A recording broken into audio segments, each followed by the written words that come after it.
This is the install video for the new extensions for the PDP full size. We have changed up the design a little bit so that it works with a steel frame as well as still working with the polymer frame. The new design also has a different locking system, and it is stronger for continuous drops. If you receive the extension and the screws and wrench are in a separate bag, then the threads will already have a little bit of Loctite in them. We are going to be changing that to where the screws will be in the extension already and just the wrench will be in a separate bag. And what you'll do is you'll first want to remove the screw. They might not be all the way down, they might be, just in a little bit just to keep them in place. And then you'll want to put a little bit of Loctite on them before you put the screws back in. If yours already has a little bit of Loctite, you should be fine to just install it, but if the threads feel kind of loose, we do recommend putting some new Loctite on there. We will be selling these small vials of Loctite on the website in case you don't already have some. It is a medium bond. 243 is the Loctite designation. You definitely don't want to use any permanent bond, any red or anything else like that. Blue is the best Loctite, and different brands use different colors, so if you use a different brand of thread locker, just make sure it is a medium strength, not a permanent strength. This is the steel frame. So the reason why the steel frame needs this different design back here and doesn't work with our old plate system is because of this back here. It does come in much more than the polymer frame did, and the polymer frame, a lot of times you had to file the back of the frame a little bit in order to get it to work, but this is designed specifically so that it fits inside of this profile in here, and you don't have to modify the steel frame at all, and the polymer frame still works just as well.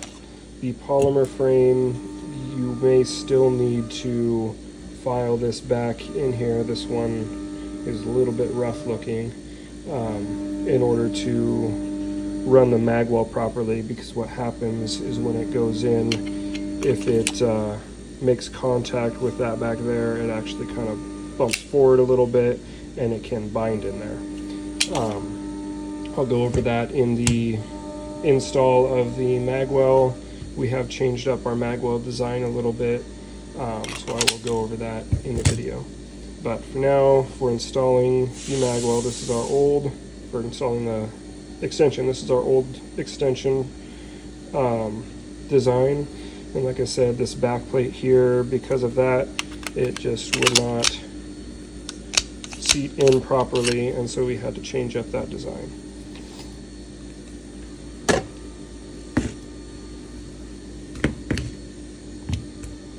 So first you'll want to take off the old extension, or since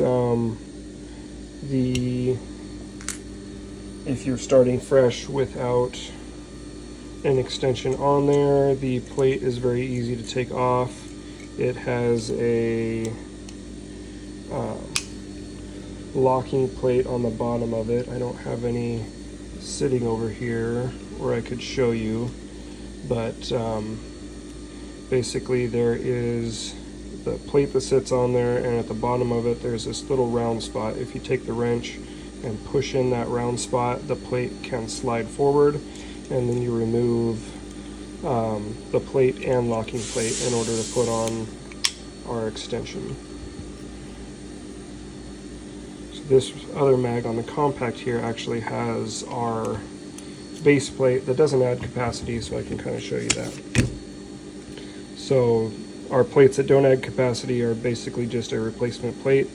They lock on the same way. There's that locking plate inside there. You just push that in a little bit and then push the plate forward. That locking plate in there will need to come off in order to put the extension on. If you're running just the plate, then you leave that locking plate on there and reinstall it with our plate rather than theirs. Reason why is because a mag well is designed to funnel in the magazine, and the stock plate doesn't have the proper profile in order to fit in there. So it's not that we're, making you buy our plates to run a mag well, it's the stock plates won't work properly, and to make a proper mag well, you have to do that. All right. So after you take off the plate or the old extension, check your spring. If your spring sticks out only about an inch or so, then you definitely want to either stretch the springs out a little. You grab a couple rows down so that right here where it starts to narrow, you want to go where it's kind of widened back out. You can pull it there, but it's best to pull out the wider sections and just pull them apart a little bit so they get an extra stretch. And then once they're a good 2 to 3 inches, then that's all you need. The other thing to notice is the backs of these are nice and sharp. If you do have any issues getting extra rounds in, you can round these edges on here. This one has not needed to be rounded. See, the fronts are nice and round. On the older style extensions, they could catch that edge there and prevent you from adding extra rounds. On the new style extensions, we're able to get better clearance in there, so you shouldn't have an issue and you shouldn't have to do that at all. In testing, we haven't had to, but if there was a case where you were having trouble getting the extra rounds in, that might be the first thing to try, is just kind of round those edges just a little bit so that it can pass through easily. Again, the new design doesn't really have that issue. So before you put the screws back in, a good idea, take your spring out and just test fit. Make sure that that's going to slide on easy, so you know that there's going to be no fitment issues now that you're dealing with the spring and everything. Stick that back in, make sure it's facing the right way. If you have it in backwards, it's not going to work out right. All right.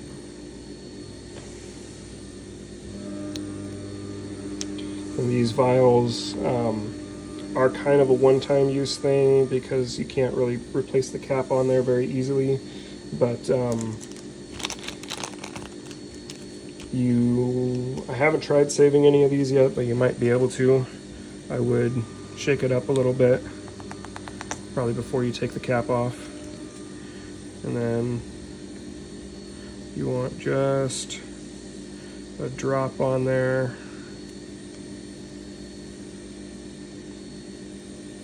There we go. Then take the screw, roll it in there. That's actually quite a bit. You don't really need that much. You just want the threads to be kind of coated nicely near the bottom. And then take, and these are straight with the front here. Some of our new extensions are kind of angled with the top here, depending on what way we needed to do it in order to get the proper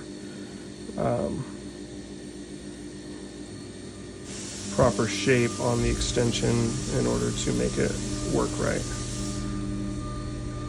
There you go. It's going in there. Make sure you go all the way to where that screw head is going to go underneath the rail here, so that it will accept the magazine body. And it'd probably be good to go ahead and check the body again before we try putting it on with the spring and everything. Be gentle starting these screws because they are a fine thread, and if you don't get it started right, you could try to cross thread and then it'll seize up that screw and not work right. Another reason why we are going to be installing the screws ahead of time, so that screws are good after anodizing everything. We know everything's running right on them before we actually send them to you. Good to wipe off any excess Loctite, just so it doesn't get inside the mag body as you're putting everything together. So I'll check it real quick.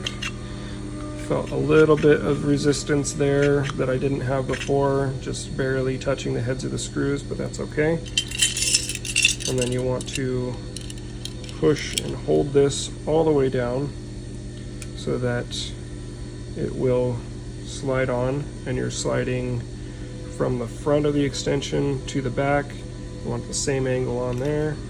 And push that spring down there and slide it on just like that. It's going to want to pop like that just because of the spring tension wants to push it down, and the best way to do that is to go backwards. Now, screws are underneath the rail of the mag. So now what you want to do is take your wrench, pop it in the screw, and you want to loosen it up.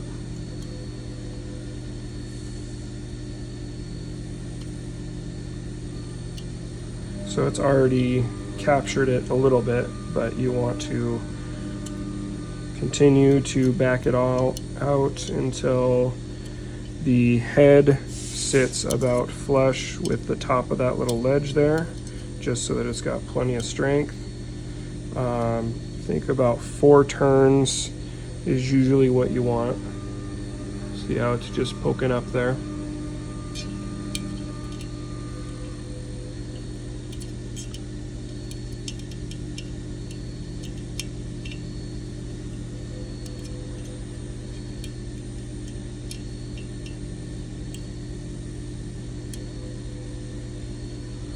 That one's about 3 turns. I'm going to do just a half turn more. So it's just poking up there. That way the screw is nice and protected by that edge there. If you drop it somehow to where it would hit the head of that screw, it's not going to dent it up and make it to where you can't back the screw out later. If you are dropping these frequently on concrete, they will start to deform the top few threads, and then so typically what you would do to disassemble it is tighten that screw down so it goes back in, and then take it off the same way. But if those get dented too bad, it's not going to want to tighten all the way down, so you would have to unthread the screw all the way till it comes out, and then probably replace the screws when you put it back together. But we've gotten I think 150 drops on one of these for the PDP full size. The screw was a little bit damaged, but the mag body itself is still running strong, and I think it's still on one of the guns in the safe running. So this new system is much stronger than the old plate system, so we will be all of our new extensions that we make from here on out will be switching to this locking design, because it is running much better. It's hard to see properly to load that while I'm doing a video. Our mag wells do work really nice. But yeah, that is the new PDP full-size extension. Runs in the steel frame. We have our mag wells for the steel frame. We make them in brass for a limited drop, and we also make them in aluminum. They are the same size as our full-size mag wells. The only difference is on the steel frame, we didn't do the cutouts there that we did on the other frames, in order to be able to grab our base plate in case you need to manually extract it. Other than that, if that is something requested for the steel frame, we will probably add that in. So for right now, it is running beautifully like it is. A nice competition style mag well for that. there we have.